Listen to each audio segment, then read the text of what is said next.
দেশের চিনি শিল্প টিকিয়ে রাখা এবং আখ চাষের উৎপাদন বৃদ্ধি করার লক্ষ্যে নাটোরে অনুষ্ঠিত হয়েছে আখ চাষে উদ্বুদ্ধকরণ ও মতবিনিময় সভা।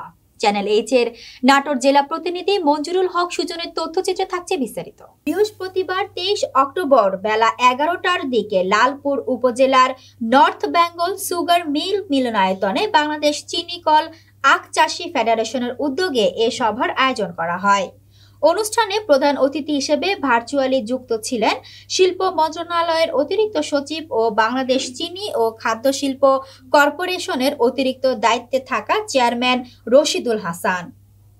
বিশেষ অতিথি ছিলেন যুগ্ম সচিব ও ইখু উন্নয়ন ও গবেষণা ইনস্টিটিউটের পরিচালক ডক্টর আব্দুল আলিম খান, প্রধান সিপিআই ডক্টর জেবুন নাহার ফেরদৌস, প্রধান টিএস মঞ্জুরুল হক এবং নর্থ বেঙ্গল সুগার মিলের ব্যবস্থাপনা পরিচালক ফরিদ হোসেন ভূঁইয়া।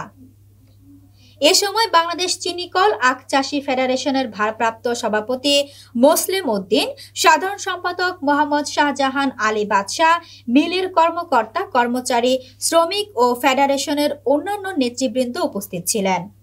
সভায় বক্তারা বলেন, আখ চাষের উন্নয়ন ছাড়া দেশের চিনি শিল্প টিকিয়ে রাখা সম্ভব নয়। এজন্য আখ চাষীদের প্রতি সরকার ও সংশ্লিষ্ট কর্তৃপক্ষকে আরও মনোযোগী হতে হবে। তারা আরো বলেন, সময়োপযোগী নীতিমালা প্রণয়ন, উৎপাদন খরচের ভারসাম্য রক্ষা এবং চিনি কলগুলো আধুনিকায়নে উদ্যোগ নেওয়া এখন সময়ের দাবি।